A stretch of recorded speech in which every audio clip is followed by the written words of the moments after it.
Petra, India's premium still doors. காலத்தை தாண்டிய அழகும் உறுதியும். சென்னையில் போக்குவரத்து நெரிசலை குறைக்கவும் பேருந்து பயணத்தை வேகப்படுத்தவும் முதலாக BRTS எனப்படும் அதிவேக பேருந்து போக்குவரத்து திட்டம் வரப்போகிறது. சென்னையின் முதல் அதிவேக பேருந்து வழித்தடம் 11 கிலோமீட்டர் நீளமுள்ள பல்லாவரம் துரைப்பாக்கம் சாலையில் அமைப்பதற்கான சாத்தியக்கூறுகள் அதிகம் உள்ளன. இது குறித்தான விரிவான ஆய்வு பணிகள் மேற்கொள்வதற்காக சென்னை ஒருங்கிணைந்த பெருநகர போக்குவரத்து குழுமம் எனப்படும் கும்டா தமிழக அரசிடம் நிதி கோரியுள்ளது.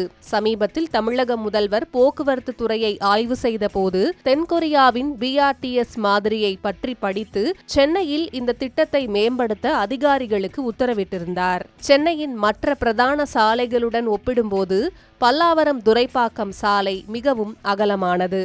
ஒரு முழுமையான BRTS திட்டத்திற்கு குறைந்தது 30 மீட்டர் அகலமுள்ள சாலை தேவைப்படும். ஆனால் இந்த சாலையில் 60 மீட்டர் அளவுக்கு அகலம் இருப்பதால் பேருந்துகளுக்கு என தனி வழித்தடத்தை உருவாக்குவது மிகவும் எளிது.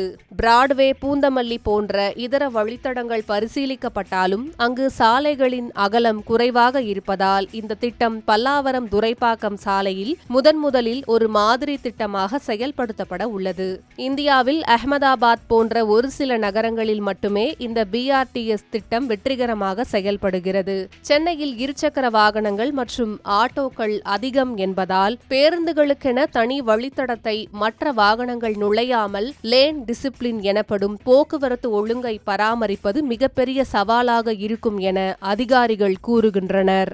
நவீன பேருந்துகளை வாங்குவதுடன் மட்டும் நிறுத்திவிடாமல் சாலைகளில் பேருந்துகளுக்கு முன்னுரிமை அளிப்பதுதான் நகர்ப்புற போக்குவரத்தை மாற்றி அமைக்கும் என போக்குவரத்து நிபுணர்கள் கருத்து தெரிவித்துள்ளனர். சென்னையில் தினமும் 35 லட்சத்திற்கும் அதிகமான மக்கள் பேருந்துகளை பயன்படுத்துகிறார்கள்.